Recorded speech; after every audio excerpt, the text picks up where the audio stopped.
ان کے والد صاحب کی نوکری ختم ہوئی یا ان نوکری سے نکال دیا گیا تو ان جڑواں بہنوں نے بجائے اس کے کہ اپنے چھوٹے بھائیوں کا انتظار کرتی، کیونکہ چھوٹے بھائی ہیں ان کے، کوئی ایک 10 سال کا ہے، ایک 14-15 سال کا ہے، اور والد صاحب ایسے بیمار تھے، والدہ شوگر کی مریض تھی، ویٹ نہیں کیا کہ بھائی جوان ہو گئی، یا والدین کو فورس کیا کہ کچھ کریں، کچھ محنت کریں تاکہ ہم کچھ کھا سکیں یا گھر کی صورتحال بہتر ہو سکے۔ ان دونوں بہنوں نے محنت کرنے کی ٹھانی اور ماشاءاللہ اس وقت دونوں بہنیں گھر کو لے کر چل رہی ہیں۔ میرا پاکستان کی ویڈیوز کو دیکھنے کے لیے چینل کو سبسکرائب کیجئے اور بیل آئیکن کو کلک کرنا مت بھولیے تاکہ آپ کو ہماری تمام آنے والی ویڈیوز بآسانی مل سکیں۔ السلام علیکم ناظرین، آپ دیکھ رہے ہیں میرا پاکستان اور میں ہوں آپ کا ہوسٹ حارث بھٹی۔ میرے ساتھ موجود ہیں دو جڑواں بہنیں صبا اور مقدس۔ ان کی زندگی کی کہانی بڑی دلچسپ ہے، موٹیویشن بھی ہے سب دیکھنے والوں کے لیے، کہ جب ان کے والد صاحب کی نوکری ختم ہوئی یا ان نوکری سے نکال دیا گیا تو ان جڑواں بہنوں نے بجائے اس کے کہ اپنے چھوٹے بھائیوں کا انتظار کرتی، کیونکہ چھوٹے بھائی ہیں ان کے، کوئی ایک 10 سال کا ہے، ایک 14-15 سال کا ہے، اور والد صاحب ایسے بیمار تھے، والدہ شوگر کی مریض تھی، ویٹ نہیں کیا کہ بھائی جوان ہو گئی، یا والدین کو فورس کیا کہ کچھ کریں، کچھ محنت کریں تاکہ ہم کچھ کھا سکیں یا گھر کی صورتحال بہتر ہو سکے۔ ان دونوں بہنوں نے محنت کرنے کی ٹھانی اور ماشاءاللہ اس وقت دونوں بہنیں گھر کو لے کر چل رہی ہیں۔ ایک بہن پارلر کا کام کر رہی ہے اور ایک بہن بچوں کو پڑھاتی ہیں اور ساتھ سلائی بھی سکھاتی ہیں۔ ان سے جانتے ہیں کہ ان کی زندگی کی موٹیویشن کہانی، کہ کس طرح انہوں نے اپنا بزنس شروع کیا اور آج دونوں بہنیں گھر میں بیٹھ کر ماشاءاللہ ایک اچھا خاصا ارن کر رہی ہیں۔ السلام علیکم۔ وعلیکم السلام۔ میری بہن، آپ کا نام کیا ہے؟ صبا۔ صبا، والد صاحب کی نوکری کو کب گئی تھی؟ وجہ کیا بنی تھی؟ تقریباً 3-4 سال پہلے نا، وجہ یہ تھی کہ ان کی طبیعت خراب ہو گئی تھی، تو اس لیے مجبوراً ان کو کام چھوڑنا پڑا، تو اسی لیے پھر گھر کے حالات جو ہے نا وہ صحیح نہیں تھے، بھائی تو چھوٹے ہیں، ماما بھی کام نہیں کر سکتی تھی، تو پھر میں نے کام سیکھا سیلون کا، شوق بھی تھا اور ضرورت بھی تھی۔ میں نے سیلون کا کام سیکھا، کافی اسٹرگل کی، پیسے بھی بھرے اور میں نے کام سیکھا۔ کہاں سیکھا؟ کہیں سیکھنے جاتی تھی؟ قریب ہی کہیں؟ کافی دور تھی، سیلون دور تھا، وہاں میں کام سیکھنے جاتی رہی ہوں، تو میں نے کافی عرصہ لگایا، کام سیکھا، الحمدللہ میں نے کام سیکھا، پھر میں نے خود گھر پہ سٹارٹ کیا اپنا کام، خود اپنے گھر کو لے کے چلی، اپنے گھر کا خرچہ اٹھایا۔ میری جو سسٹر ہے اس نے اسٹیچنگ کا کام سیکھا، وہ اس نے سٹارٹ کیا، تو ہم دونوں بہنوں نے اپنے گھر کا خرچہ اٹھایا، اپنے جو ہے گھر کے حالات بہتر کیے، کیونکہ بابا کی نوکری جانے کے بعد جو ہے نا حالات وہ کافی خراب ہو گئے تھے۔ آپ دونوں بہنیں حجاب میں ہوتی ہیں تو نکلنا، ایک تو جس معاشرے میں ہم رہ رہے ہیں یہاں پر تو بڑا مشکل ہوتا ہے خواتین کے لیے نکلنا بھی، خاص طور پہ تو مشکلات آتی تھی جب گھر سے نکلنا، ایک تپتی گرمی ہو یا تب سردی ہو، ایک کوئی ٹریننگ حاصل کرنے جانا ہے، اس کی جو آپ پارلر کا کام کر رہے تو کتنا مشکل ہوتا تھا؟ جی واقعی بہت زیادہ مشکل ہے یہ کام، لوگوں کی عجیب و غریب نظروں کا سامنا کرنا، اور بہت، جب ایک لڑکی باہر نکلتی ہے نا، اکیلی دیکھتے ہیں تو پھر بہت کچھ جو ہے نا وہ عجیب و غریب حرکتیں لوگوں کی ہوتا ہے، تو اللہ کا شکر ہے کہ ہم نے اپنے آپ کو سنبھالا، کام سیکھا، اور الحمدللہ آج میں گھر پہ بیٹھ کے کام کر رہی ہوں۔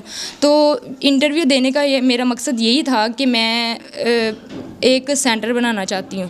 میں چاہتی ہوں کہ جیسے میں نے محنت سے کام سیکھا، میں نے تو پیسے بھی بھرے ہیں، میں چاہتی ہوں کہ ہم فری کام سکھائیں۔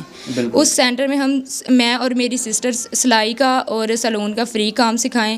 اب کچھ دن پہلے میں نے ایک ویڈیو دیکھی تھی جس میں ایک لڑکی تھی، ایک پیٹرول پمپ پہ وہ کام کر رہی تھی، شاید آپ کو بھی پتا ہو، میں نے کیا ہوا تو اس نے نا بتایا کہ ایسے وہ کہیں جاب کے لیے گئی، اسے پتہ نہیں کیا کچھ انہوں نے کہا کہ تم ایسے کچھ غلط کرو پھر تمہیں جاب ملے گی۔ مجھے بھی بہت افسوس ہو رہا تھا کہ دیکھیں اگر اس کے پاس کوئی ہنر ہوتا تو وہ گھر پہ بیٹھ کے اپنا کام کرتی، اس کے بابا بھی نہیں تھے، تو اگر اس کے پاس کوئی ہنر ہوتا اسٹیچنگ کا یا کوئی ایسے پولر کا، وہ کر سکتی ہوتی تو وہ کر لیتی، اپنے گھر پہ بیٹھ کے اپنی فیملی کے لیے کرتی، اسے باہر نہ نکلنا پڑتا۔ اور ایسے جو مردوں کے کام ہے، وہ پیٹرول پمپ پہ اس نے جاب کی، اس نے پتہ نہیں کیسے کیسے وہاں لوگ ہوں گے، وہاں عجیب و غریب جو ہیں وہ نظریں ہوں گی لوگوں کی، بیچاری رو بھی رہی تھی۔ تو اس کو دیکھنے کے بعد مجھے اور یہ چیز میں نے سوچی کہ دیکھو ہم میرے پاس ہنر ہے، میری سسٹر کے پاس بھی ہے، کیوں نہ ہم یہ کام سٹارٹ کریں، بچیوں کو فری کام سکھائیں، اور اسی لیے مجھے سب کی سپورٹ چاہیے۔ ٹھیک ہے، بالکل، لوگوں آپ کو سپورٹ کریں گے بھی، اور ان کا یوٹیوب چینل بھی ہے تاکہ یہ وہاں سے انکم حاصل کر کے یا وہاں سے سورس ان کے جو وے آف انکم ہے یوز کر کے تاکہ لوگوں کو آگے سکھا سکے۔ بہن، آپ کا کیا نام ہے؟ مقدس۔ آپ کا کام کیا ہے؟ میں سلائی کرتی ہوں اور اب ماشاءاللہ سے سکھاتی بھی ہوں۔ تو آپ کو کتنا عرصہ لگا یہ ساری اسٹرگلنگ فیز سے گزرتے ہوئے؟ مجھے تو تقریباً 6-7 سال لگ گئے تھے جی، بہت زیادہ محنت، کام تو سیکھ لیا لیکن اس کے بعد جو ہم لوگوں نے محنت کی ہے نا وہ تو ہم لوگ نہیں بیان کر سکتے. ہم لوگوں نے بہت مشکلیں فیس کی ہیں. کس طرح مشکل ہوتا تھا جب والد صاحب بیمار ہوئے, گھر میں ایک صورتحال عجیب سی ہو گئی, تب آپ نے سیکھنا کا عمل شروع کیا, تو وہ ایک لائف کا فیس کیسا تھا؟ بہت بہت مشکل تھا. یعنی ہم لوگوں کو عجیب یعنی الگ الگ جگہ پر بھی جانا پڑتا تھا, الگ الگ جگہ پر جانا پڑتا تھا. یعنی چاہتے تھے کچھ اس طرح ہاتھ لگ جائے کہ جس سے ہم لوگ خود کو چلا سکیں, اپنے گھر کو چلا سکیں, اپنے بہن بھائیوں کا مستقبل بنا سکیں. یعنی بہت زیادہ مشکل ہم لوگوں نے فیس کی ہے, اور اسی کو نظر اندر رکھتے ہوئے ہم لوگوں نے, یعنی یہ میں نے اور میری سسٹر نے پلاننگ کی کہ ہم بچیوں کو فری سکھائیں گے تاکہ وہ لوگ بھی جو ہیں اپنی چار دیواری کے اندر محفوظ رکھ کے کام کر سکیں. تو والد صاحب والدین کو کتنا فخر ہوتا ہے جب وہ آپ کو دیکھتے ہیں اس طرح محنت کرتے ہوئے کہ انہوں نے آپ بیٹیاں بیٹوں کے روپ میں ہیں. جی وہ بہت خوش ہوتے ہیں, ابو بھی بہت خوش ہوتے ہیں, اور امی بھی بہت خوش ہوتی ہیں. کہ امی تو میری بہت زیادہ خوش ہوتی ہیں کہ میں مطلب وہ کہتی ہیں کہ ہم لوگوں نے اس سے سوچا نہیں تھا.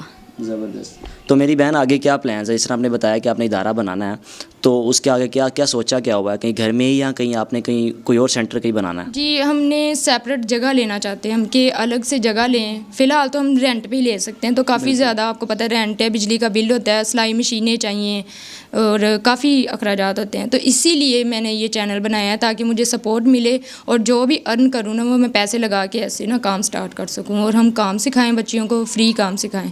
اور میرے ماما بابا وہ تو ہمیں یہ کہتے ہیں کہ ساتھ میں یہ بھی سب کو کہو کہ نماز پڑھو. جو ہے وہ دیکھیں ہم نے دنیا کے کام تو ہم کر رہے ہیں, لیکن ہمیں چاہیے کہ ہم آگے کا بھی سوچیں, نماز کی پابندی کریں. ہمیں اس چیز کی اجازت ملی ہے, انہوں نے یہ کہا ہے کہ آپ اپنے خود کو سنبھالیں اور جو مرضی کریں. اچھا صبا, یہاں پر تو ہمارے سسٹم جو یہ چل رہا ہے کہ اگر کوئی لڑکی پینٹ شرٹ میں ہو, بال کھلے ہوں, تو لوگ اس کو بڑا اپریشیٹ کرتے ہیں, لوگ اس کو نوکریاں مل جاتی ہیں, جابس مل جاتی ہیں. تو آپ تو حجاب میں تھی, تو کیا آپ کو بھی تانا سننا پڑتا تھا کہ یار آپ ذرا اوپن آؤ, ذرا ڈریسنگ کر کے آؤ, ماڈرن بن کے آؤ؟ جی بالکل ایسے ہی ہے. سلون میں بھی کہتے تھے کہ ایسے پینٹ شرٹ پہنو, ایسے مطلب کہ نا ماڈرن بن کے بال کھلے چھوڑ کے یہ وہ. لیکن میں نے جو ہے نا یہ چیز جو ہے نا میں نے ایکسیپٹ نہیں کی. میں نے کہا تھا کہ میں جیسے حجاب میں رہتی ہوں نا, میں کام سیکھنے آئی ہوں, میں ایسے ہی کام سیکھوں گی اور انشاءاللہ ایسے ہی کروں گی. آخر میں کوئی لوگوں کو پیغام دینا چاہیں؟ جی میں یہی پیغام دینا چاہتی ہوں کہ ہم دنیاوی کام کر رہے ہیں تو ہمیں چاہیے کہ نماز کی پابندی کریں اور آگے کا بھی سوچیں. آپ دونوں بہنیں جڑوا ہیں, تو دونوں کی عادتیں وغیرہ سب کچھ سیم ہی ہیں یا الگ الگ ہی ہیں؟ نہیں تقریباً الگ ہی ہے. بس یہ ہم بتائیں تو پتہ چلتا ہے کہ ہم جڑوا ہیں, ویسے کوئی نہیں, کسی کو پتہ نہیں چلتا ہے کہ ہم جڑوا ہیں. تو کہیں یہ باہر نکلتی ہیں تو لوگوں محلے داروں کو تو پتہ ہوگا, تو خاص طور فیملیز میں تو جب جانا تو فیملیز کا ریئیکشن کیا ہوتا ہے کہ یار دونوں جڑوا بہنوں دونوں اتنی محنت کر رہی ہیں؟ بس نہیں بتانے سے ہی پتہ چلتا ہے, جن کو پتہ ہے بس پتہ ہے. ویسے کوئی ہماری عادت بھی نہیں ملتی, الگ الگ ہی ہیں, سوچ بھی الگ ہے, اور ویسے دکھنے میں بھی الگ الگ ہیں. جی تو ناظرین, آپ نے گفتگو سنی دونوں جڑوا بہنوں کی, اور پیغام ان کا یہی ہے کہ جس طرح ہم نے محنت کی, ہر پاکستانی بچی کو, ہر پاکستانی لڑکی کو اس طرح محنت کرنی چاہیے. اور خاص طور پہ حجاب میں رہ کر جب آپ محنت کریں گے تو مشکلات تو ہوں گی, لیکن یہ ہے کہ اگر آپ محنت اور نیت آپ کی صاف ہو تو کامیابی آپ کے قدم چومتی ہے. دیکھتے رہیے میرا پاکستان. اللہ حافظ.